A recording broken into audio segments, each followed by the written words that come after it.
নমস্কার। কথাকলির আসরে তোমাদের সবাইকে স্বাগত। আজ আমি তোমাদের পাঠ করে শোনাব বেতাল ২৫ গল্প সংগ্রহ থেকে অপরাধী কে গল্পটি। বারাণসীতে দেবস্বামী নামক এক ব্রাহ্মণ বাস করতেন। তার পুত্রের নাম ছিল হরিদাস। হরিদাসের স্ত্রী ছিলেন খুবই সুন্দর। তার নাম ছিল লাবণ্যবতী। একদিন তিনি নিজের ভবনের উপর ছাদে শুয়েছিলেন। মধ্যরাতে এক গন্ধর্ব কুমার নিজের ঘোড়া সম্পন্ন করে সেই রাস্তা দিয়ে ফিরছিলেন। তিনি লাবণ্যবতীর রূপ দেখে মুগ্ধ হয়ে যান আর নিজের সাথে তাকেও উড়িয়ে নিয়ে যান। ঘুম ভাঙার পর হরিদাস যখন দেখেন তার স্ত্রী নেই, তখন তিনি খুবই দুঃখ পান ও নিজের প্রাণ দিয়ে দেবেন বলে ঠিক করেন। তখন লোকেরা তাকে বোঝাতে শুরু করে, হয়তো তীর্থযাত্রা করলে তার পাপ স্খলন হবে এবং তিনি নিজের স্ত্রীকেও ফিরে পেতে পারেন। চলতে চলতে তিনি এক গ্রামের ব্রাহ্মণের গৃহে প্রবেশ করেন। সেই সময় তার খুবই খিদে পেয়েছিল। ক্ষুধার্ত ও তৃষ্ণার্ত অবস্থায় তিনি ব্রাহ্মণের বাড়ির সামনে গিয়ে উপস্থিত হন। তাকে দেখে ব্রাহ্মণী এক বাটি পায়েস দেন আর পুকুরের পাশে গিয়ে বসে খেতে বলেন।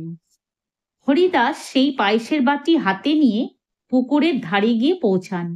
সেখানে বাটিটা রেখে পুকুরে যান হাত পা ধুতে।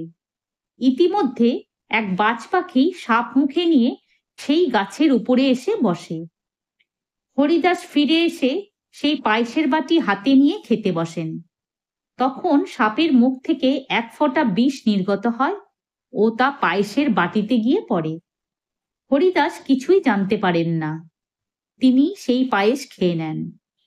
বিষক্রিয়া শুরু হলে তিনি ছটফট করতে শুরু করেন ও দৌড়াতে দৌড়াতে ব্রাহ্মণের কাছে এসে উপস্থিত হন আর বলেন, তুমি আমাকে বিষ দিয়েছ। এই কথা বলেই হরিদাস মারা যান।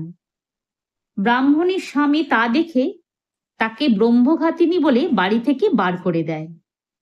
এই কথা বলে বেতাল বলে, রাজন, এবার বলো, বাজ, সাপ আর ব্রাহ্মণী এই তিনের মধ্যে অপরাধী কে?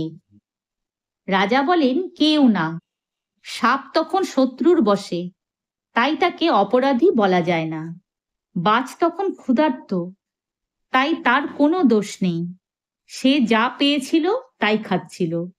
ব্রাহ্মণী নিজের ধর্ম মনে করে পায়েসের বাটি হাতে দিয়েছিলেন, তাই তাকে অপরাধী বলা যায় না। এই তিনের মধ্যে যাকে অপরাধী বলা হবে সে নিজেই অপরাধী। তাই অপরাধ যদি কেউ করে থাকে তাহলে সে হলো ব্রাহ্মণীর স্বামী, যে কিছুই না জেনে তার স্ত্রীকে বাড়ি থেকে বার করে দেয়। এই কথা শুনে বেতাল পুনরায় রাজার হাত ছাড়িয়ে উড়ে যায়। রাজাকে পুনরায় তাকে নিয়ে আসতে হয়। বেতাল রাস্তায় যেতে যেতে নতুন কাহিনী বলতে শুরু করে।